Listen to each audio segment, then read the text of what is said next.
Dear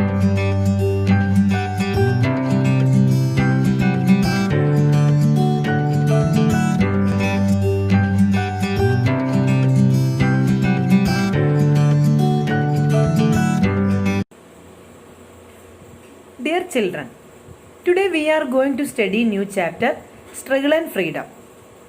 Read the words of Gandhi's autobiography. He details the circumstances made him participate in the indigo farmers' protest at Champaran in Bihar in 1917. ബീഹാറിലെ ചമ്പാരനിൽ 1917 നടന്ന നീലം കർഷകരുടെ സമരത്തിൽ പങ്കെടുക്കാൻ ഇടയാക്കിയ സാഹചര്യമാണ് ഓട്ടോബയോഗ്രഫിയിൽ വിവരിക്കുന്നത്.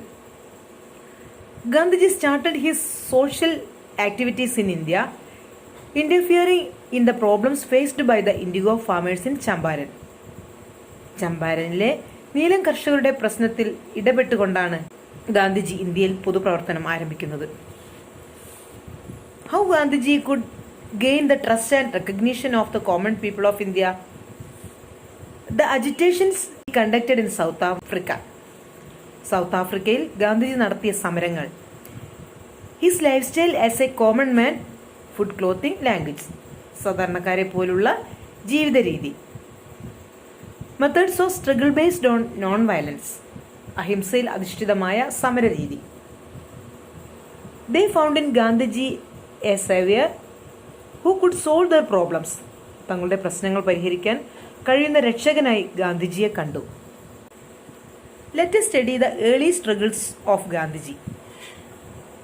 Look at the table. The struggle of indigo farmers in Champaran in 1917. Ahmedabad cotton mill strike, Gujarat 1918. Peasant struggle, Kheda, Gujarat 1918. The struggle of indigo farmers in Champaran. In Champaran, Gandhiji resorted the disobedience of the British rules and satyagraha, and his involvement compelled the authorities to pass laws in favor of the indigo farmers. ചമ്പാരനിലെ indigo ഫാമേഴ്സിന്റെ പ്രശ്നത്തിൽ ഇടപെട്ട Gandhiji civil നിയമലംഘനം പോലുള്ള സമരരീതികളാണ് ഉപയോഗിച്ചത്.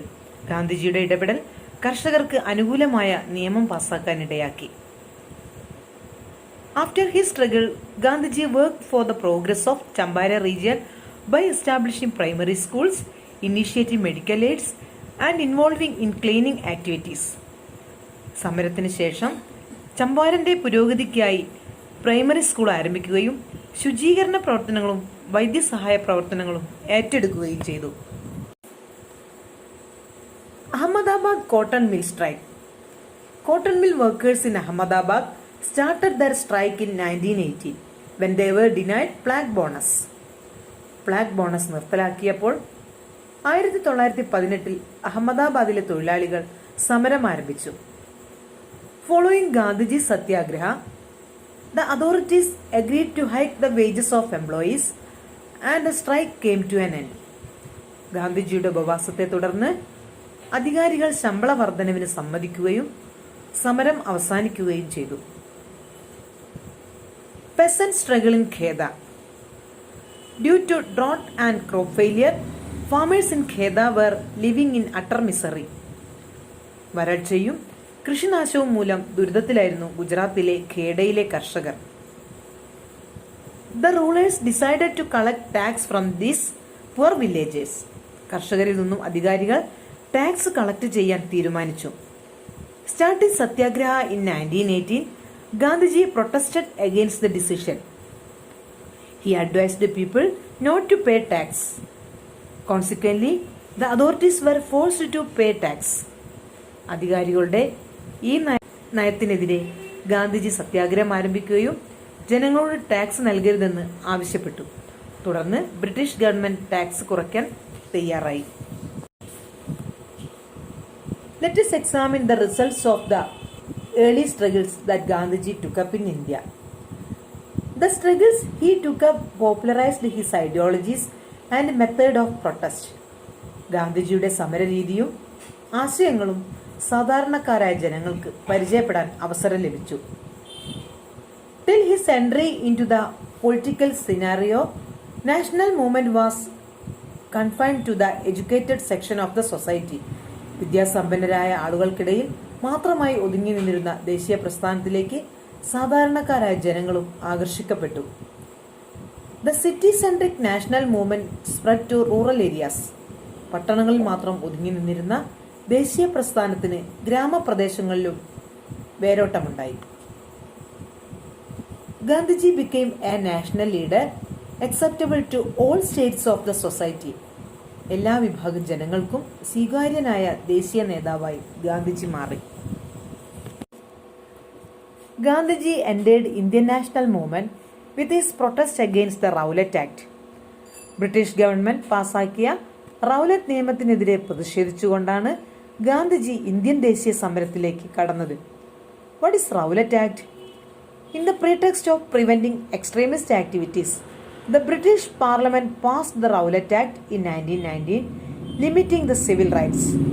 ഭീകരവാദ പ്രവർത്തനങ്ങൾ തടയാനെന്ന പേരിൽ പൗരാവകാശങ്ങൾക്ക് നിയന്ത്രണം ഏർപ്പെടുത്തിക്കൊണ്ട് 1919 ബ്രിട്ടീഷ് പാർലമെന്റ് പാസാക്കിയ നിയമമാണിത്.